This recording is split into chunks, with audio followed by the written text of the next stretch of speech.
Dans cette vidéo, nous allons voir comment créer une liste. Une fois sur le tableau de bord, vous allez soit cliquer sur liste, soit sur le menu sur votre gauche. En haut à droite, nous avons un bouton créer une nouvelle. Nous allons créer une nouvelle liste. Le nom, c'est le nom que nous allons donner à la liste qui va nous permettre de l'identifier facilement. Je vais l'appeler liste générale. Display name, ça va être le nom que les gens, que les abonnés vont voir. Donc on peut l'appeler liste générale et avec le nom de votre entreprise par exemple. Donc je vais dire n'importe quoi. Voilà, BP. La description, vous pouvez mettre une petite description brève ou alors ce que vous souhaitez. Ici, on va choisir si c'est de l'opt-in ou de simple opt-in ou double opt-in. Si c'est du simple, on va cliquer sur simple. Si c'est du double, on va mettre du double. Si, pour la petite info, quelle est la différence entre le simple opt-in et le double? La différence entre les deux, le simple opt-in est quelqu'un qui a reçu en fait quelqu'un qui s'est inscrit à une newsletter, donc à votre news par exemple, mais qui ne l'a pas confirmé. Le double opt-in, c'est quelqu'un qui s'est inscrit sur votre site à une newsletter, à votre news, qui a reçu un email de confirmation et qui a confirmé cet email de confirmation. Voilà. Donc bien évidemment, on préférera le double opt-in. Ça voudra dire que les gens qui ont souscrit à votre newsletter sont vraiment intéressés par ce que vous proposez. Je vous conseille de toujours travailler dans ce sens-là. Alors, les emails de bienvenue, oui ou non? Oui, effectivement, on peut l'activer. Donc, tous les gens qui s'inscriront sur cette news, sur cette liste, recevront un email de bienvenue. Donc, moi, je vous invite effectivement à créer un email. On verra ça dans une vidéo, dans une autre vidéo. Alors, l'email, de quel IA? Alors, ensuite, le bloc numéro 2, nous allons mettre, par exemple, ma liste générale BP, on va dire que je travaille pour BP, les stations essence, et on va dire que je m'appelle, je sais pas, Mike. Je vais créer une adresse mail, et on va dire réponse bp.com. Donc le sujet, on le verra dans les campagnes, vous n'êtes pas obligé de mettre un sujet ici, disons que voilà. Les notifications, est-ce que vous souhaitez être notifié à chaque fois qu'une personne s'inscrit ou se désinscrit sur votre liste? Si vous gérez des petites listes, ça peut être sympa. Si vous gérez des grosses listes, je déconseille parce que à chaque désinscription, vous allez recevoir un mail. On peut être très vite sous des centaines, voire des milliers de mails. Ça peut être très vite insupportable pour votre boîte mail. De toute façon, vous avez un récap dans votre liste de tous les gens. Est-ce qu'ils sont des abonnés, est-ce qu'ils sont inscrits, voilà. Donc c'est pas forcément utile. Ensuite, pour les actions à effectuer, si on veut effectuer des actions, si, admettons, les gens de cette liste, s'ils existent déjà, en fait, dans une autre liste, est-ce qu'on les inscrit? Est-ce que si cette personne se désinscrit, est-ce qu'elle se désinscrit des deux listes, oui ou non? Voilà. Donc si par exemple, elle crée une liste parallèle à Ben Chris Golf, est-ce que si une personne se désinscrit de Ben Chris, elle sera désinscrite de cette liste ou pas? Bon, moi je vais dire que non. Dans l'idéal, si vous vendez plusieurs produits, il vaut mieux décocher. Si vous vendez le même produit et vous avez plusieurs listes, il vaut mieux le cocher. Ensuite, les détails de votre compagnie. Donc là, ça va être le nom de votre société. Type d'industrie, vous sélectionnez ce que vous souhaitez. Vous habitez par exemple, vous sélectionnez là où vous habitez. Donc voilà, Belgium par exemple. Et je vis, voilà. L'adresse, donc ça va être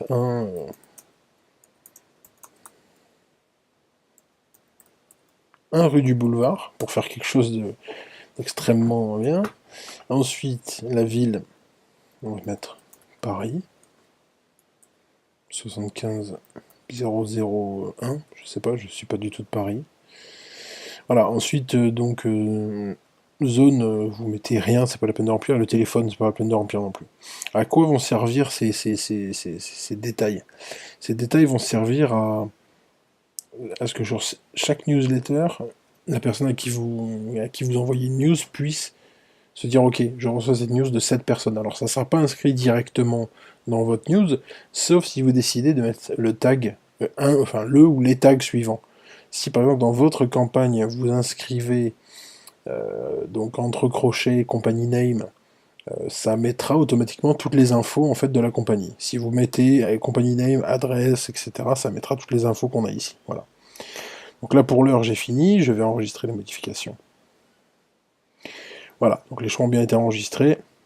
Si je retourne dans mes listes, je peux voir la liste générale qui est ici. Si je clique dessus, donc tous les outils s'ouvrent. Donc nous avons la liste des abonnés qu'on peut voir, la liste des segments, les champs personnalisés qu'on a vu dans une vidéo précédente, les pages, les formulaires et les outils. Donc les abonnés, vous pouvez, en cliquant sur ajouter, vous pouvez ajouter des gens, voilà, confirmer, non confirmer des abonnés. Vous pouvez les ajouter à la main. Donc ça c'est si vous avez un mail ou deux à rajouter par-ci par-là. Ensuite, segments. Donc vous pouvez ajouter des segments par ici. Donc, par exemple, on va dire que je vais créer un segment qui va dire, je vais dire n'importe quoi, femme, voilà. Et je vais ajouter une condition. Je vais dire par exemple, donc first name, la condition est valeur femme, voilà. Donc là c'est un exemple comme ça lambda. S'il y a un email, enfin si dans vos contacts il y a quelqu'un qui a inscrit femme arrobase quelque chose, automatiquement on pourrait créer donc segmenter en fait ces listes. Alors à savoir par exemple, je vais prendre un autre exemple, vous voulez dire tiens, moi je veux faire une newsletter, je vais l'envoyer que aux personnes qui s'appellent Michel par exemple. Donc là vous allez mettre où le first name est très exactement Michel par exemple. Et par exemple vous allez dire et son email contient la valeur @gmail.com. Donc là, automatiquement, quand je vais créer ça, automatiquement, je vais pouvoir faire créer un segment et c'est de toutes les personnes. Je vais cliquer sur voir, voilà. On va pouvoir voir toutes les personnes qui ont Michel dans leur prénom et qui ont une adresse en Gmail. Bon, c'est un peu farfelu ce que j'ai créé, mais c'est pour vous donner un exemple. Voilà, on peut segmenter à souhait. Alors, on peut faire des segments Gmail, par exemple par fournisseur d'accès, hein, Gmail, Free, Orange, etc., etc. On peut créer des segments, je sais pas, par prénom, comme j'ai fait. Voilà. Ça, c'est à votre guise. Ensuite, je retourne à la liste. Ensuite, dans les champs personnalisés. Dans les champs personnalisés, moi, j'en ai 3 qui sont créés. Vous pouvez les effacer, en enregistrer d'autres, etc., etc. Donc à savoir, en bas, vous avez ajouté un champ de texte, un menu déroulant, un champ de sélection multiple, un champ de date. Par exemple, vous souhaitez ajouter date d'anniversaire. Donc je vais mettre par exemple anniversaire, et je vais appeler ça le tag, je vais l'appeler naissance. Est-ce qu'il est requis? Non, pas forcément, parce que sinon ça veut dire que les personnes seront obligées de le saisir, c'est pas forcément ce que je veux.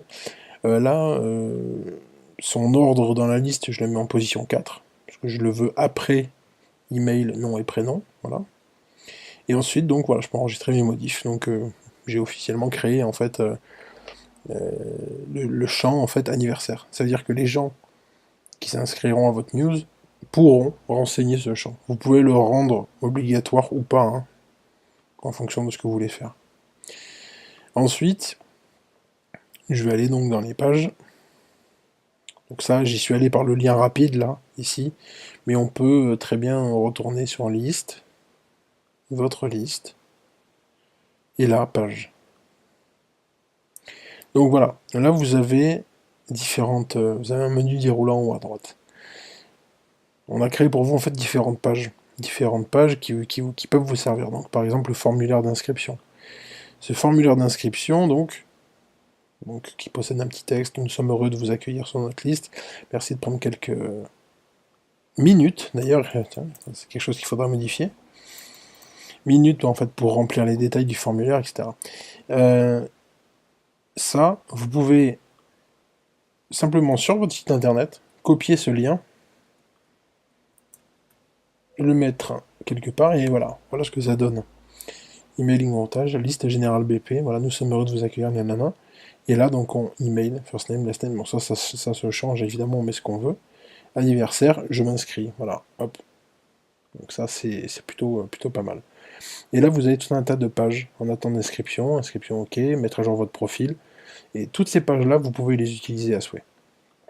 Ensuite, donc dans les formulaires, donc ici vous avez un petit code, hein, un petit code assez simple, ou en version brute ou en version iframe, que vous pouvez utiliser en fait et l'inclure directement sur votre site internet. Ce petit code là en fait va vous créer un petit formulaire, hein, email, nom, prénom, je m'inscris, et ça va envoyer directement en fait à votre liste. Voilà, votre liste à vous et pas une autre. Idem pour le formulaire des inscriptions. Voilà, petit code, iframe ou brut. À l'intérieur sur votre site. Ensuite la liste des segments. Là, on l'a vu tout à l'heure, c'était, bon voilà, j'ai créé un segment Michel, etc. Et ensuite, donc update list, donc c'est tous les outils. Donc je vais passer par ici.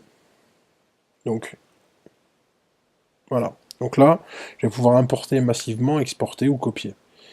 Pour l'import, 3 possibilités, CSV, texte ou base de données.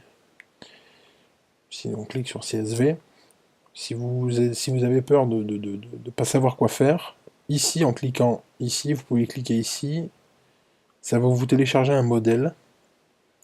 Voilà. Ce modèle, en fait, vous l'ouvrez avec Office ou OpenOffice, peu importe, et au moins, ça vous donne les colonnes à respecter. Donc généralement, c'est email, nom, prénom. Ensuite, vous mettez ce fichier ici, en cliquant sur Choisissez un fichier, et vous téléversez ce fichier. C'est aussi simple que ça, c'est très rapide. Donc voilà, la vidéo pour les listes est terminée.